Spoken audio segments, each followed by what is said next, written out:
سب کا سلسلے تلمذ امام اعظم کے واسطے سے سیدنا امام جعفر صادق، وہ ذات ہے سیدنا امام جعفر صادق رضی اللہ تعالیٰ عنہ کی۔ 22 رجب کو کنڈے کی تیوہار ہوتی ہے، انہی کے نام سے فاتحہ۔ مسئلہ یہ آیا کہ عرس یا فاتحہ تو ان کی تاریخ وصال میں، لیکن حضرت امام جعفر صادق رضی اللہ تعالیٰ عنہ کی تاریخ وصال 22 رجب نہیں ہے، 15 رجب ہے۔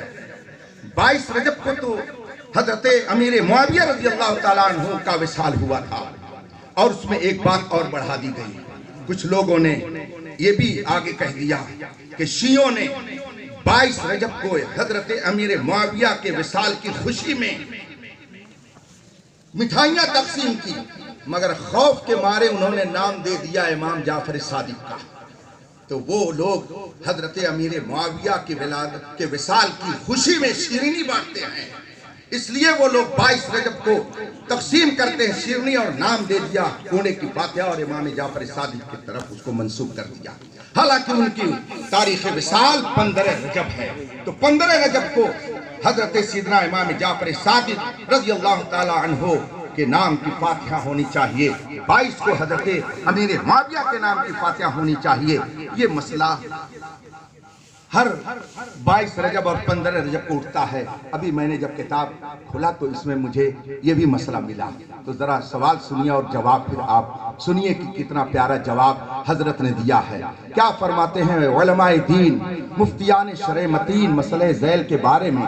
حضرت سیدنا امام جعفر صادق رضی اللہ تعالی عنہ کی وصال کی تاریخ 15 رجب المرجب ثابت ہے، تو 22 رجب کو فاتحہ دلانے کی کیا وجہ ہے؟ اس پر کچھ لوگوں کا اعتراض ہے کہ 22 رجب کو شیعہ لوگ فاتحہ دلاتے ہیں، اور وہ لوگ حضرت امیر معاویہ کے وصال کی خوشی میں فاتحہ دلاتے ہیں، کیا یہ حقیقت ہے؟ اور جو لوگ 22 رجب کو فاتحہ دلاتے ہیں وہ 22 ہی کو فاتحہ دلاتے رہیں یا تاریخ تبدیل کر دیں؟ اس کا جواب عطا کریں۔ یہ کوئی صاحب محمد ظہیر احمد نام کے جو کبھی متعلم رہ چکے تھے دارالعلوم احسانیہ منجھن پور کوشامبی میں، ان کی طرف سے یہ سوال آیا۔ اب حضور جانشین حضور مجاہد ملت ماہر ہفت لسان علامہ عاشق الرحمن صاحب الرحمت الرضوان نے اس کا جواب دیتے ہوئے ارشاد فرمایا، ان دونوں حضرات کی تواریخ وصال کی تحقیق بندہ کو نہیں، روافظ کے تعلق سے جو بات استفتاء ہادہ میں مذکور ہے وہ بندہ نے بھی سنی ہے، یعنی مجھ سے بھی لوگوں نے یہ بات کہی ہے کہ شیعہ حضرت امیر معاویہ کے وصال کی خوشی میں ایسا کرتے ہیں، لیکن محض سننے سے کسی بات کا ثبوت نہیں ہو جاتا، سننا اور چیز ہے اور حقیقت میں اس کا ہونا اور چیز ہے۔ کسی بھی بزرگ کی فاتحہ کسی بھی روز ہو سکتی ہے۔ اب آگے کا ذرا جملہ سنیے کس طرح سے علامہ عاشق الرحمن صاحب نے رہنمائی فرمائی ہے۔ ارشاد فرماتے ہیں، بہتر یہ ہے کہ 22 رجب کو ان دونوں حضرات کی فاتحہ دلائی جائے، اس میں روافظ کی مشابہت بھی نہ رہے گی، چونکہ جب ہم حضرت امیر معاویہ کی بھی فاتحہ دلائیں گے، حضرت سیدنا امام جعفر صادق کی بھی فاتحہ دلائیں گے، تو روافظ تو حضرت امیر معاویہ کو گالیاں دیتے ہیں، ان کی فاتحہ وہ کہاں دلاتے ہیں؟ ہم جب دونوں کی فاتحہ دلائیں گے تو روافظ کا رد بھی ہو جائے گا اور بزرگوں کی بارگاہ میں ایصال ثواب بھی ہو جائے گا۔ اور پھر فرماتے ہیں آگے کا جملہ، اس کو بھی آپ نوٹ کر لیجئے گا اپنے ذہن میں، اور یہی حضور مجاہد ملت نے فرمایا ہے۔ گویا یہ بات علامہ عاشق الرحمن صاحب فرماتے ہیں کہ یہ میں اپنی طرف سے نہیں کہہ رہا ہوں، یہی بات حضور مجاہد ملت نے بھی فرمائی ہے۔ تو گویا حضور مجاہد ملت کا یہ فیصلہ اور حکم ہے کہ 22 رجب کو آپ دونوں بزرگوں کی فاتحہ کرائیں، انشاءاللہ دونوں بزرگوں کے فیضان سے مالا مال ہوں گے۔ اس طرح کے بہت سے اہم مسائل اس کتاب میں درج ہیں۔ یہ کتاب میں تو بڑے سستے انداز میں بہت آسانی سے آپ کے سامنے پیش کر دے رہا ہوں، لیکن کتنی مشکلیں اس کے لیے برداشت کرنی پڑی ہیں، اس کا صحیح اندازہ حافظ شمیم صاحب کو ہے۔ اس کی محنت کا صحرا حافظ صاحب کے سر جاتا ہے، اور ساتھ ہی ساتھ فاضل گرامی مولانا محمد عبد الواحد قادری رضوی حبیبی جو اس ادارے کے استاذ ہیں، موقر اساتذہ میں ہیں، ان کی خدمات، حضرت مولانا غلام جیلانی صاحب کی خدمات اور سارے اراکین کی خدمات ہیں۔ اللہ تبارک و تعالی ان کی خدمات کو قبول فرمائے۔ میں طلبہ سے عرض کروں گا، اپنے نوجوانوں سے بھی عرض کروں گا، آپ کتابیں پڑھیے۔ بہت سے لوگ کہتے ہیں اردو میں ہے، اب تو ہندی میں، انگلش میں، عربی میں، ملیالم میں، گجراتی میں، مراٹھی میں، کنڑ میں، جس زبان میں آپ کو مذہبی کتاب چاہیے ایک ذخیرہ موجود ہے۔ یہ کہہ کر کے آپ چھٹکارا نہیں پا سکتے ہیں کہ وہ زبان ہم نہیں جانتے۔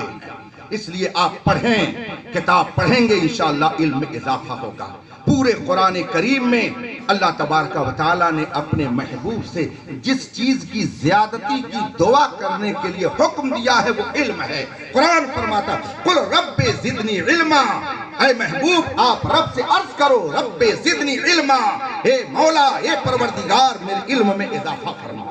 تو علم میں اضافے کے لیے دعا کرنے کا حکم رسول پاک کے واسطے سے ہم تک پہنچایا گیا ہے۔ اس لیے آپ پڑھیں، کتابوں کا مطالعہ کریں، رات میں اپنے بستر پر ایک کتاب رکھ لیں، اس کے کچھ صفحات پڑھ کر کے جب آپ نیند میں جائیں گے تو انشاءاللہ بہت سکون کی نیند آئے گی۔ کتابیں پڑھیے اور پھر اس پر عمل کیجئے، انشاءاللہ یہاں بھی سرخرو رہیں گے اور وہاں بھی سرخرو رہیں گے۔ یہ عظیم کتاب فتاوی حبیبیہ، اس جلد کی 200 روپے، یہ 450 صفحات پر مشتمل شاندار جلد، بہترین ٹائٹل، عمدہ کتابت، شاندار طباعت، بہترین قسم کی سیٹنگ کے ساتھ یہ کتاب آپ تک پہنچائی جا رہی ہے اور اس کی قیمت 200 روپیہ رکھی گئی ہے۔ آدمی تو اپنے دوستوں میں بیٹھ کر کے 500 روپے کا سموسہ آج کل کھا لیتا ہے، 200 روپے کی کتاب لینا کوئی مشکل نہیں ہے۔ اور میں اہل ثروت سے کہوں گا جو پڑھے نہیں ہے اور پیسہ ہے وہ کم از کم 10-20 کتاب خرید کر کے علماء میں تقسیم کر دیں، تاکہ وہ پڑھیں گے تو ہمیں اس کا ثواب ملے گا، وہ پڑھیں گے تو اس کی برکت ہم کو ملے گی۔ کتابیں لے کر کے جائیے۔ اور یہ کتاب میں خاص کر اسپیشل طور پر جو ہمارے اس اجلاس کے عظیم خطیب ہیں، مہمان ہیں اور کرم نواز ہیں، اس ادارے سے ان کا قلبی لگاؤ ہے، ہم لوگوں کا جو قلبی لگاؤ اس ادارے سے ہے وہ صرف اس بنیاد پر کہ ہندوستان کے مدارس میں یہ ایک اعلیٰ مدرسہ ہے جو مسلک اعلیٰ حضرت کا ترجمان ہے۔ اور حضور علامہ عاشق الرحمن صاحب علیہ رحمت و رضوان نے زندگی کے آخری لمحے تک مسلک کی ترجمانی کر کے بتا دیا ہے کہ یہ مت سمجھنا کہ میں زمین کے اندر چلا گیا ہوں، فنا کے بعد بھی باقی ہے شان رہبری میری، میں وہاں سے تمہاری رہبری کرتا رہوں گا اور تم میرے بتائے ہوئے خطوط پر چلتے رہو گے۔ انشاءاللہ کل میدان محشر میں ہم سب اکٹھا ہوں گے اور نبی کے جھنڈے تلے ہوں گے، تو ہم آئے یہاں تمہارے لیے، اٹھے بھی وہاں تمہارے لیے۔ یہ کتاب حضرت علامہ مولانا مفتی امان الرب صاحب قبلہ، امان الرب یہ رب کی امان میں ہے اور ہم سب کے لیے یہ اہل سنت کی ایک امانت ہے۔ اور حضرت بابا محبوب مینا شاہ علیہ رحمہ نے زندگی بھر ان کے ناز نخرے برداشت کیے۔ اس کا مطلب یہ ہے کہ یہ بڑا قیمتی ہیرا ہے جس کی حفاظت کرنا ہماری اور آپ کی ذمہ داری ہے۔